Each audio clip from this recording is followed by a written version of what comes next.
Hey, what's up guys? Footy Manager TV here and welcome to episode 10 of season 2 in my Southampton career, and today we've got an away fixture against Cardiff City, newly promoted team in this season. Those home matches, well at least home for them and away for me, they're always tricky matches when you play away. The opposition always feels a bit better, and especially even more so in simmed matches, but it's definitely harder as well when you're playing. And a world class, it's a hard level, and you got to watch out for the scripting and all of that 90-minute stuff.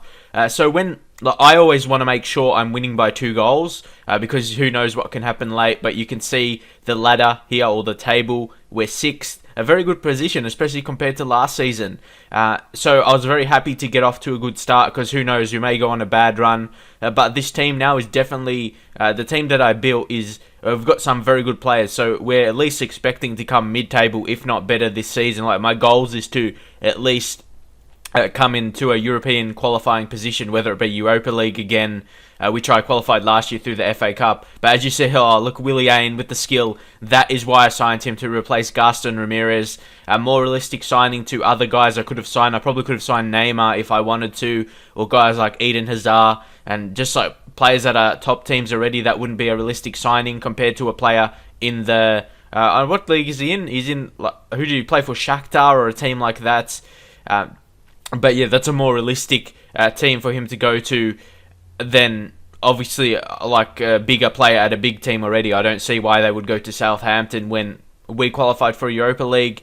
And look what happens here. We get an injury. Guess who it is? Nathaniel Klein, one of our most important players, at least in defence, and especially for the future as well. He gets an injury, so that's a key injury, but luckily, my good work in the transfer window, we signed Vilsvik, and he's a very good rotation backup player to come in. Like, he can play left back, right back, and in the midfield as well, so he's very good for that. And here, we get the drop ball like that, but that was not an advantage for us. As you can see here, Cardiff, they get it, but we get the ball back, but that was good. But of course, they just wanted them to score on this occasion. And Funes Mori, I'm not sure who this guy is. Maybe he's a regenerated player or something, because I've never heard of him before. Or maybe they bought him from the Brazilian or Argentinian league. I imagine he's, with his name, that's what country he would be from. But anyway, Willie Ain again using that trick again. It seemed to be effective in the first goal. And he's just too tricky for some players. As you can see here, easily gets past with that kind of dribble there. Had the shot on target. And he's feeling the way we're starting to play now, and he's just gelling with the other teammates, and you got to be happy with that when your big signing starts to really repay the big money that you paid for him. So he's doing well, and he's always been a favourite player of mine. He's got a nice afro hairstyle just to flare it up a bit. But anyway, talk about flair. Adam Lallana finds Mallorca, and he had a chance there for us to score another goal, but it wasn't the case. So now, going into the 70th minute, this is when goals start to come in real life and in the game as well. That's realistic. More goals are scored in the second half of matches, or the last third of matches, I should say, even more so. They tried that over-abused low cross, and they had a low, powerful shot there, but unfortunately for them, it wasn't on target by Whittingham.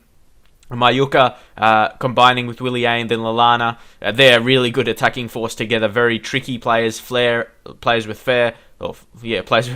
Then Willie Ain again. He likes to get on the ball. They tried the fake shot there, but again, that was the situation when you know what's happening when the shots start to get blocked all the time. You know it's going to be hard to score because they're sitting back a lot, and they're probably thinking to take the draw. They know our team's probably better. But here we get in. Oh, no, that was a good tackle. Almost thought it could be a pen. More on penalties later. Anyway, they're on here, Campbell. But look at this great defending here. I would just want to show that specifically by Foreign. Normally, I don't really show the tackling by my players, but on that occasion, that was amazing interception. And yeah, leave your comments if you want to see more of that good play by my defenders, not just attacks. Anyway, Girate, another tricky player. We've got a lot of good attacking players, but I thought we may have had too many. But then I decided to sign, I got Renato Nato, and we got guys like Schneiderlin and Jack Cork. So we have a good mix of attacking midfielders and then defensive midfielders. So I think I have that balance right. Leave your comments. That was something that was missing last season, and hopefully I did rectify that in this season with my signing. So I think that will be the major difference. Obviously, you got like Mallorca as the striker. He's always going to score you goals because of his pace, and he's still improving. Just watch his pace to the end of the season. He's probably the best striker in the game, if I was honest. But yeah, anyway, here just holding on the 90th minute.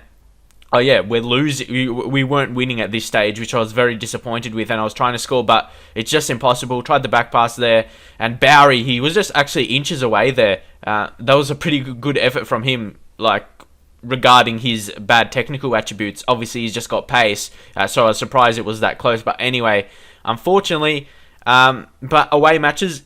If you ask me, in away matches, if you get a draw in an away match, I'll take that. Especially Southampton. Don't forget, they were promoted only 2 seasons ago. So we're back now in the second season. And a very good rating by Mallorca. Or not Mallorca, Willie Ain. And he's becoming a very important player for us. And he had to. He was the guy who basically replaced Gaston Ramirez.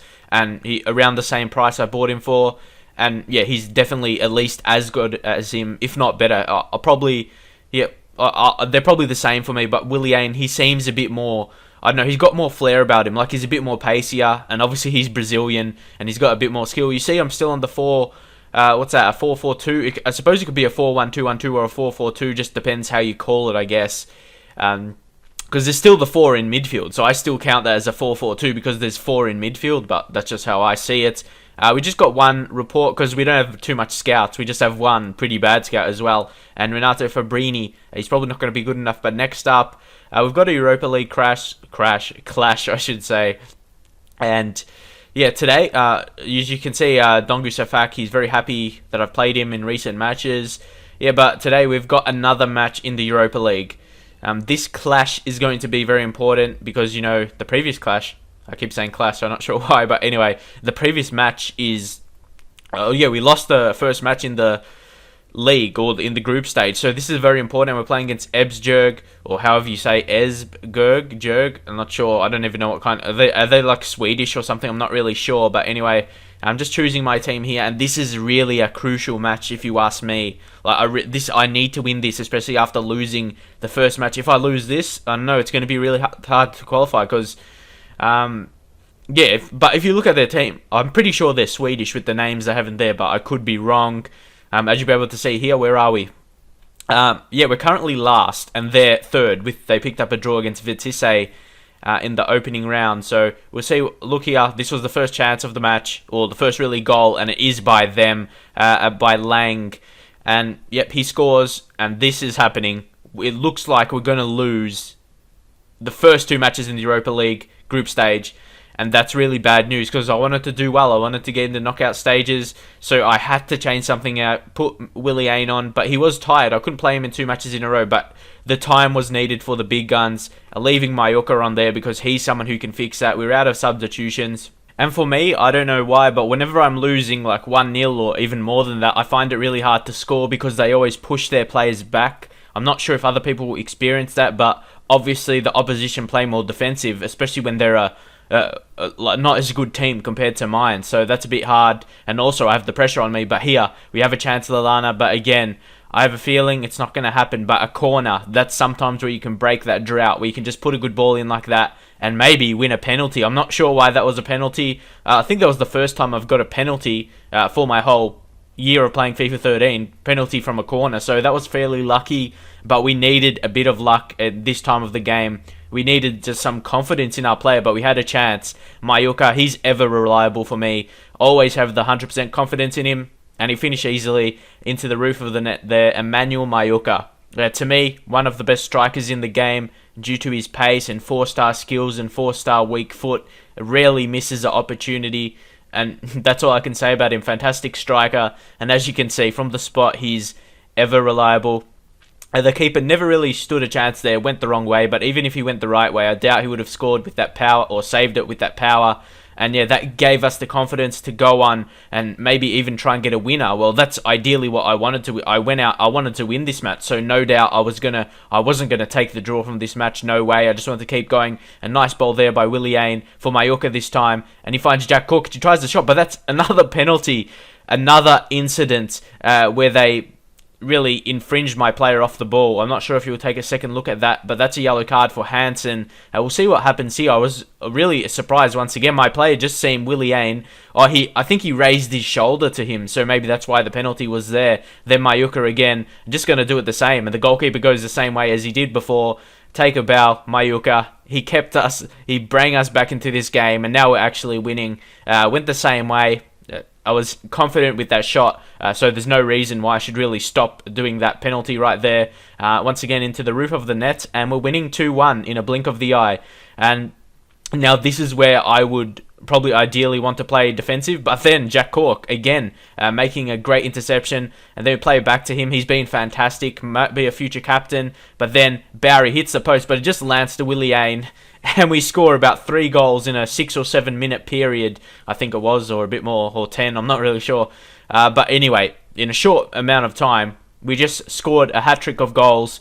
And there you see it, Willie Ain putting the finishing touches on, and it looks like we're going to escape this match right here. But then Bowery, again, like I said, his shooting isn't great. As you can see, he had 2 opportunities where he missed. The other one were rebounded off the bar or post to Willie Ain. But then Willie Ain had enough effort from the volley, but unfortunately he scuffed it and it was bad, but I wasn't really too worried. We're winning by 2 goals and we're going to take the win here. So I was very happy with the comeback. Usually I don't come back, but I suppose you could say we needed a couple penalties to get back, but we still scored that other goal, so at least we would have got that goal. But the first one, I suppose both were technically penalties. My plays were infringed on, but I suppose that's a bit of the bad AI by the game.